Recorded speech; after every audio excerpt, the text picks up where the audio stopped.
only every time I went to mental health on Camp Pendleton, I was the only gun sergeant that was in there. Okay.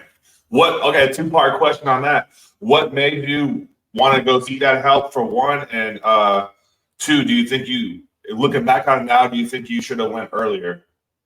So the first question, what made me seek help was, I had been to Iraq, Afghanistan, Somalia, and I knew I had changed. I knew my thought process had changed.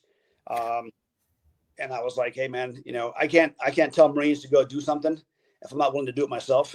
So, part of his leadership by example, right? I want to show them that, hey, look, if I'm asking for help as a gunner sergeant, you as a sergeant, a staff sergeant, or a corporal, a lance corporal, then you can go ask for help as well. So I kind of want to lead by example, but I knew I needed the help.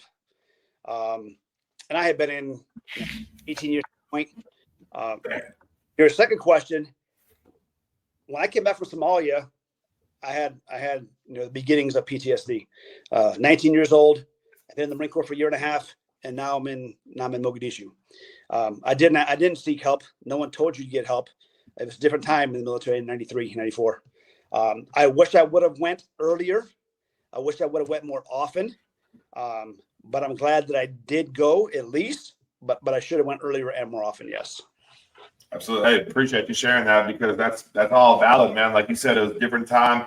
You're more frowned upon, like we were talking about sort of before we hit record. Like, it's kind of like, you're weak or something like that if you go seek help. But all that stuff's there for us to use. It's not like it can't be used against you if you're going out and seeking help. But I'm sure by you doing that as a senior leader, you had your troops follow line. I'm sure it was probably you and maybe some of your soldiers or Marines that were in there that were getting help because they saw you doing it.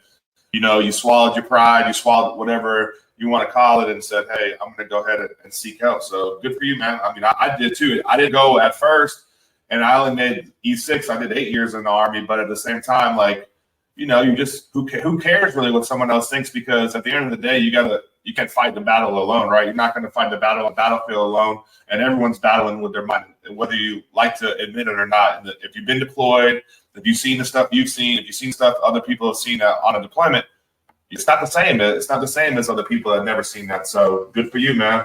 And what would be your, little 30-second motivational speak to someone that's still trying to go through it themselves, that may be on the fence of going? What would you tell them?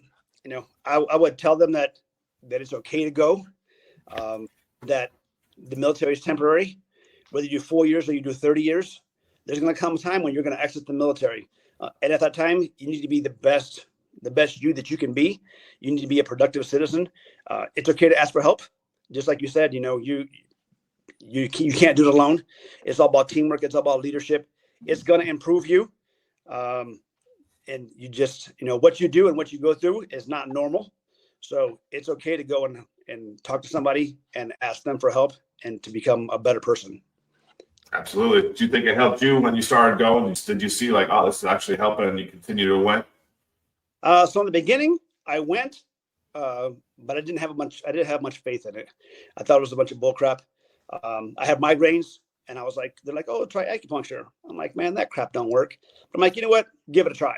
So I actually, I did acupuncture for migraines, and it actually did help. I was like, oh crap, this actually is pretty good. So initially going in, I was like, you know what? I'm going to go and ask for help and see what happens. I didn't have a whole lot of hope in the process. But then as I got in and I started started talking, started seeing changes, starting getting different types of therapy, dry needling, as well as the acupuncture, and things started working. I was like, oh, okay, cool. Maybe if I give this stuff a chance, it actually will work.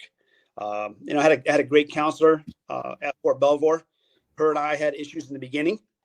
But as I began to try and give her a chance, obviously, and listen to what she was saying, I started seeing, some small changes. All right, good for you. What? So that was been about 15 years. You said you had about 15 years.